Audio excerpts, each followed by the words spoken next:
Ce matin, nous voulons partager avec vous un thème qui s'intitule l'apprentissage. Je veux que vous puissiez nous donner votre attention pour suivre intégralement et littéralement tout ce que nous allons décortiquer lors de ce thème. D'où je vais inviter notre lecteur, le berger Franck, de nous faire la lecture dans Exode chapitre 31 à partir de verset 1 jusqu'au verset 5. Lisons la parole de Dieu dans le livre d'Exode au chapitre 31 à partir du premier verset jusqu'au 5e. Et nous allons également lire dans 2 Thessaloniciens 3 au verset 10 jusqu'au verset 12. Nous rendons grâce à Dieu. L'Éternel parla à Moïse et dit: Sache que j'ai choisi Béthalel, fils d'Uri, fils de Hur, de la tribu de Juda. Je l'ai rempli de l'Esprit de Dieu, de sagesse, d'intelligence et de savoir pour toutes sortes d'ouvrages. Je l'ai rendu capable de faire des inventions, de travailler l'or, l'argent et les reins, de graver les pierres à enchâsser, de travailler le bois et d'exécuter toutes sortes d'ouvrages. Lisons dans 2 Thessaloniciens 3, 10 à 12. Car lorsque nous étions chez vous, nous vous disons expressement: si quelqu'un ne veut pas travailler, qu'il ne mange pas non plus.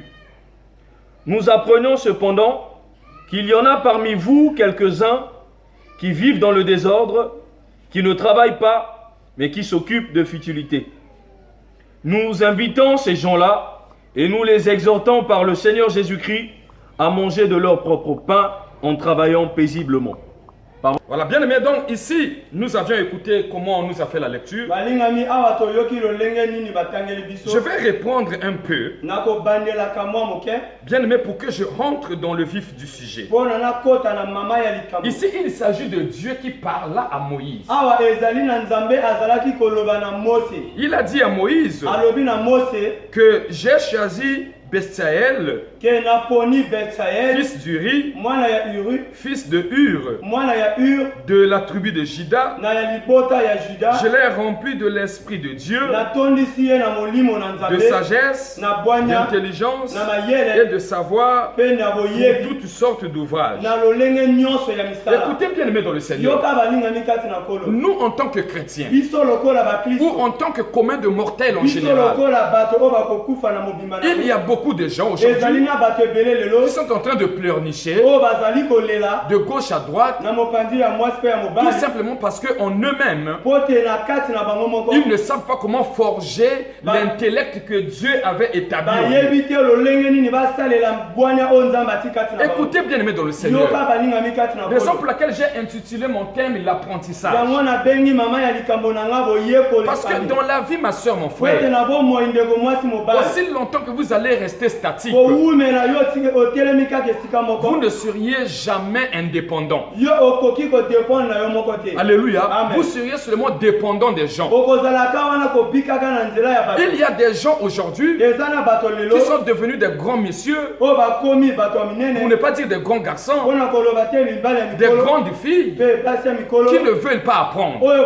Ils sont en train de passer leur vie et toute une journée seulement à parler sur le nom des autres, à jouer aux dames, à jouer au poker de l'argent, à jouer au ludo, à jouer au ngola. Ils sont là dans un coin de la ruelle. Tout le temps qu'ils sont en train de passer, ils pouvaient aller apprendre même la mécanique. Ils pouvaient aller apprendre même la coiffure. Mais vous allez voir des gens, hommes comme femmes, qui ne font rien avec leurs âges. Ils sont là derrière leurs parents. Les parents continuent à leur nourrir. La personne est incapable de s'élever pour entrer dans la recherche et de s'élever pour faire dégager l'intellect que Dieu avait établi en lui. ndeko azangi makoki ya koyeba komikotsa na bwana onzamba tikati ne pona koyeba kofungama. Bien-aimé, ne te minimise pas. Balinga mikomika kolate. En toi, Dieu a déposé une matière. Na kati na yo nzambe atia eloke. Il y a l'intelligence en toi. Bwana Il y a la sagesse en toi. Il y a la connaissance. Il y a le savoir-faire. Mais pourquoi en toi jusqu'aujourd'hui tu ne fais preuve de rien? Alléluia. Amen. Tu ne fais preuve de rien. Tu passes les longueurs de journée à parler seulement sur les notes d'onction, à s'en occuper des futilités. Mais au moment où les autres sont en train d'avancer, tu es où tu étais où? Bien aimé dans le Seigneur. Écoutez, bien aimé. L'apprentissage n'a point d'âge. Le problème, quand vous êtes encore dans votre vigueur, tu dois apprendre quelque chose. Écoutez, j'ai vu même un vieux de 70 ans au Sénégal qui est parti s'inscrire dans une université pour apprendre encore. Mais le mal chez nous ici, c'est parce que beaucoup ne veulent pas apprendre. Et avec la difficulté de manque d'apprentissage, raison pour laquelle beaucoup ont introduit leur vie dans la honte et dans la peur. Parce qu'il ne peut pas ou elle ne peut pas aller chercher un travail donné parce qu'on lui ou on elle est en train de sentir des limites.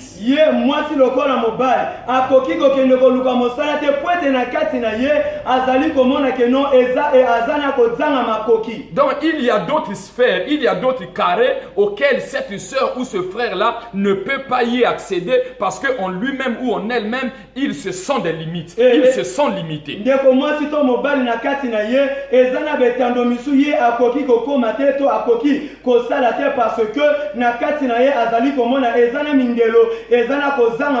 Parce que quand il essayera d'aller chercher peut-être le travail quelque part ou d'aller pour déposer le dossier quelque part, mais en lui ou en elle, il ne sait pas parler français, comment il va aller là-bas?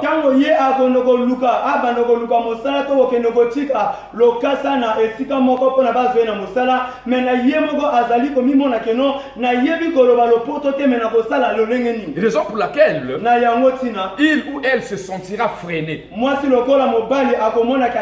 Ça va lui plonger dans la honte et dans la peur. En disant que mais moi je ne connais pas parler français, je vais aller à l'ambassade de France comment? Je ne connais pas parler français, je vais aller déposer même le dossier à la Micodel comment? Je ne connais pas parler français, je vais oser comment?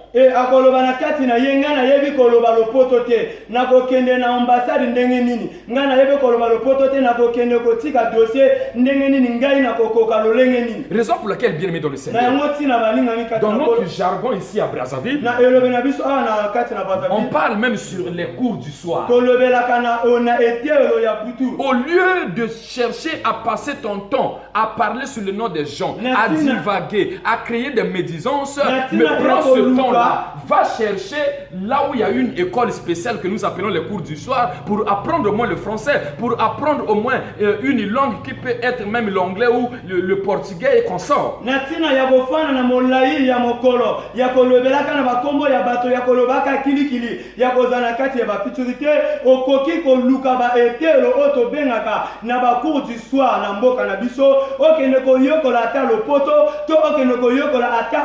Vous savez qu'il y a d'autres personnes, bien que nous prions, mais qui commettent aussi des erreurs. Même si tu as déjà entendu, on t'a dit que non, la grâce ne connaît pas le français, mais fais attention, fais attention. Même Jésus-Christ lui-même, il avait appris. Tu pourras analyser ça même dans Matthieu chapitre 2 à partir de verset 13 à 15. On a dit que Joseph et Marie s'étaient retirés avec le bébé Jésus en Égypte jusqu'au temps où ils devaient attendre la mort du roi Hérode pour qu'il y revienne en Jérusalem.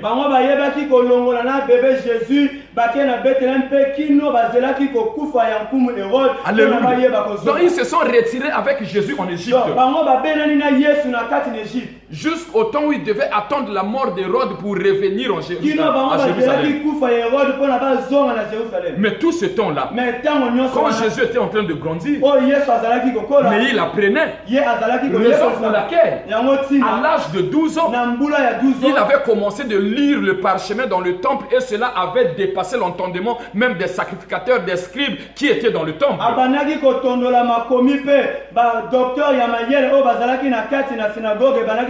Mais il lisait comment? Parce que Jésus avait pris en Égypte. Il avait appris en Égypte. Bien aimé dans le Seigneur. Mais si Jésus était sur le banc de l'école, si Jésus avait appris, à plus forte raison toi. Raison pour laquelle la Bible nous dit, quand le berger Franck nous a lu ici, dans 2 Thessaloniciens chapitre 3 verset 10 à 12, on a dit, et ça c'est Paul qui est en train d'exhorter. Alléluia. Amen. Aux frères, aux bien-aimés, de ne pas s'occuper des futilités. Que chacun travaille pour qu'il puisse gagner son pain paisiblement. Vous savez, même dans nos familles africaines, dans nos églises, dans nos assemblées de saints, nous avions beaucoup de problèmes. Mais le problème que nous avions ressort très souvent de la médiocrité des chrétiens. Ressort très souvent de l'idiotie des chrétiens. C'est-à-dire, l'idiotie, je ne suis pas en train d'insulter quelqu'un. Même Jésus lui-même dans la Bible, il a traité d'autres personnes de méchants, de cruels, des ingrats. Donc, c'est un mot qui existe dans le dictionnaire. Donc on a des problèmes dans nos familles à cause de la médiocrité, de l'idiotie des gens. Même dans l'église, c'est à cause de la médiocrité, de l'idiotie des gens.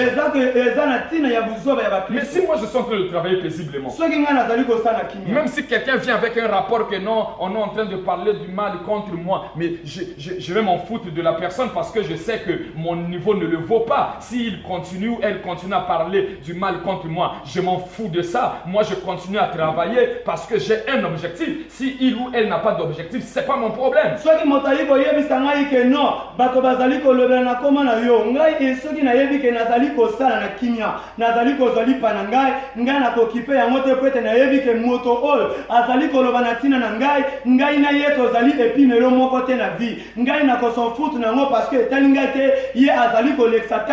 y a des choses que nous n'arrivons pas à sauter parce que même dans l'église, l'église est devenue bornée. Ah, on est en train de parler de mal contre toi. Allez, tout le monde est borné. Ah, j'avais vu les 2 sœurs là, les 3 sœurs là parler. J'avais vu les 3 frères là parler. Allez, tout le monde est devenu borné. On devient focalisé sur des futilités au lieu de regarder vers un objectif, au lieu de travailler paisiblement. Mais les gens sont là bornés, stagnés à regarder les futilités. Et même à ta église, si on commence à y koloba, ah, bazali koloba, pour l'église, pour la foi, okomona bato nyonso bakomi kaka makanisi na bango kaka na babakambo oyo ezanga ntina ole base focaliser bazala na mokano moko ya kokende liboso mais bakomi kotelema na makambo oyo ezanga ntina te. Voilà, bien aimé dans le Seigneur. Je n'interdis pas la prudence aux gens. Na pekisi te moto azala na prudence. Mais continuez à travailler. Mais kobande ko sala. Ne vous arrêtez pas sur les futilités. Ou ne vous arrêtez pas à regarder de n'importe quoi.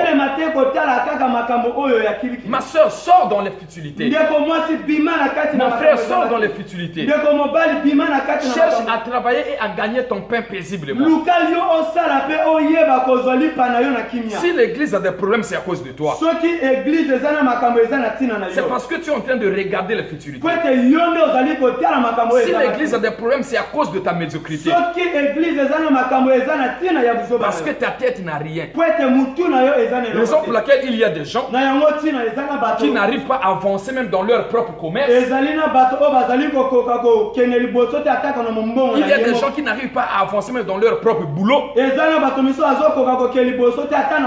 parce qu'ils n'avaient pas appris. Parce qu'elle n'avait pas appris. Bien qu'elle est en train de vendre ou bien elle est en train de faire quelque chose, mais comme en lui ou en elle, il n'y a pas la connaissance de la matière,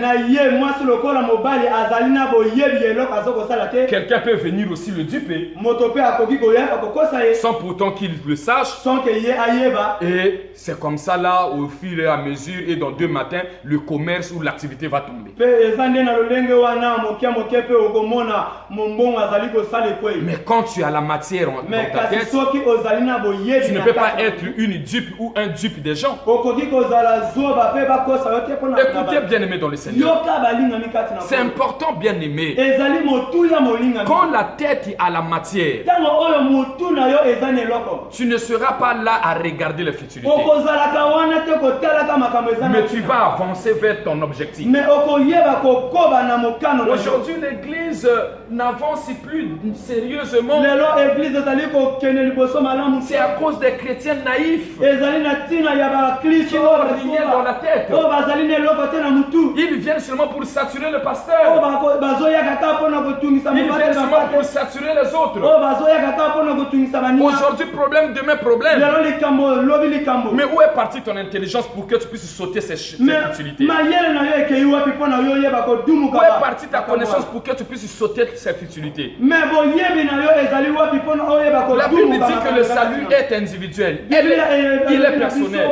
Mais pourquoi tu t'es arrêté à regarder les futilités? Il y a aussi des églises qui ont des problèmes aujourd'hui. C'est à cause des pasteurs. Le pasteur n'a rien dans la tête. Je n'insulte pas. Mais le pasteur n'a pas la matière. Quand vous rentrez dans cette église, du début à la fin, il n'y a que tam tam tam tam. Il n'y a que prophétie, prophétie. Mais on va enseigner quand? On va orienter quand? Mais l'église, c'est pas seulement le tam tam et la prophétie. L'église, c'est la gérance des affaires courantes. Il faut que le pasteur ait la matière pour gérer les affaires courantes des brebis. D'où bien aimé dans le Seigneur, je voulais t'exhorter à te pousser à apprendre quelque chose. Si tu sens qu'il y a des limites en français, va apprendre le français. Si tu as la conviction d'apprendre l'anglais, va apprendre le portugais, va apprendre.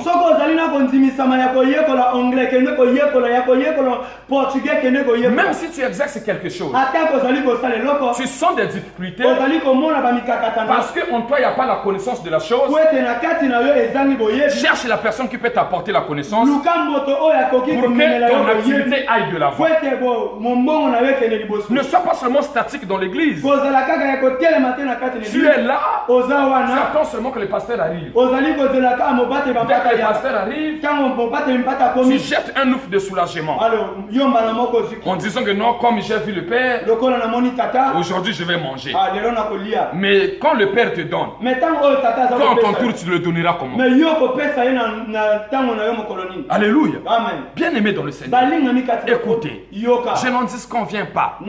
Sur tout ce qui t'arrive, il y a une responsabilité qui te revient. Il y a une responsabilité qui te revient. Regarde comment tu es en train de diviser même ta propre famille. Parce que tu ne veux pas être indépendant, mais tu veux seulement être dépendant des autres. Et si on te donne pas, tout le monde est devenu mauvais. Mais le temps que toi tu passes avec le lido là, le temps que toi tu passes en train de parler sur le nom des gens, Mais va quelque part apprendre le français. Va quelque part apprendre la couture. Va quelque part apprendre la coiffure. Va quelque part, va apprendre la mécanique.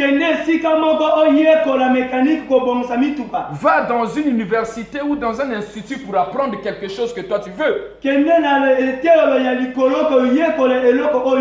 Ne reste pas statique. Mais voici le message que je t'apporte ce matin. Je t'encourage. La Bible dit dans Proverbes chapitre 20, verset 13, que n'aime pas le sommeil, de peur que tu seras paresseux. Et dans Proverbe 14 et 20, il nous dit que tout travail procure de l'abondance. Il procure de la liberté. Mais tu n'es pas libre parce que tu dépends des gens. Où est partie ton intelligence? Dieu t'avait rendu capable. Dieu t'avait rendu capable en te donnant de l'intelligence, de la connaissance, de la sagesse, du savoir-faire, afin que tu puisses transformer toutes sortes d'ouvrages. Mais depuis que moi je te connais, depuis qu'on te connaît, tu es resté tel. Regarde comment tu as commencé de transférer même ton droit de naissance à cause de ta médiocrité. Sors dans la médiocrité. Ne sois pas Ésaü pour ta propre vie. Dieu a besoin que tu puisses étaler ce qu'il avait établi en toi. Bien aimé dans le Seigneur, je ferai une partie remise de cet enseignement. Écoutez, soyez-en sûrs que en toi tu n'étais pas venu accompagner les gens. Tu as l'intelligence, tu as la sagesse, tu as la connaissance, tu as le savoir-faire en toi. Étale ça sur le terrain et tu en mangeras les fruits. Je t'encourage encore en te disant que tu n'as encore rien perdu. Par ta vigueur, va apprendre quelque chose. La Bible dit dans le livre de Matthieu 7 et 7. Qu'est-ce que la Bible dit? Frappez et l'on vous ouvrira. Cherchez et vous trouverez. Mais ma soeur, mon frère, tu vas chercher quand? Tu vas frapper quand? À la porte de la connaissance. Tu vas frapper quand? À la porte du travail. Tu vas chercher quand pour qu'on puisse te donner. Alléluia. Amen. Voilà. Le chercher qu'on va vous donner là, c'est pas quelque chose de facile. La Bible dit dans le livre de la Genèse, alléluia, Amen. Au chapitre 3, à partir de verset 15, je pense, que l'homme gagnera le pain à la sueur de son front. Mais toi, tu ne veux pas que ton sueur puisse couler par rapport à tes efforts, mais tu veux seulement que les efforts des autres puissent te nourrir. Non,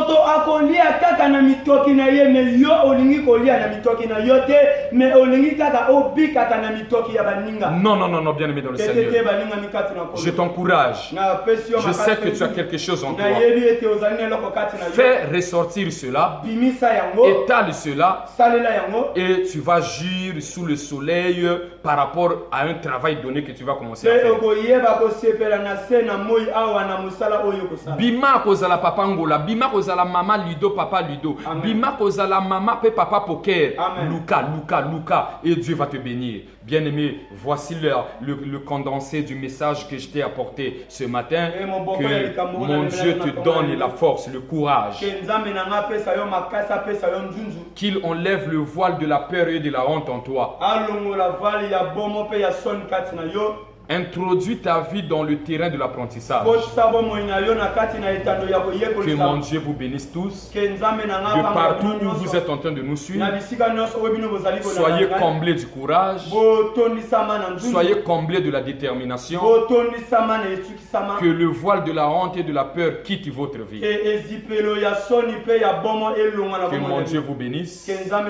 N'ayez pas de rancœur contre des autres quand tu demandes quelque chose, on te dit que non, je n'ai rien. Tu te fâches, non, mais tu ne maîtrises pas la poche de l'autre. Pourquoi toi tu veux seulement que quand tu demandes qu'on te donne? À ton tour on te demandera quand. Que mon Dieu vous bénisse. Soyez bénis au nom puissant et glorieux de notre Seigneur Jésus-Christ. Amen.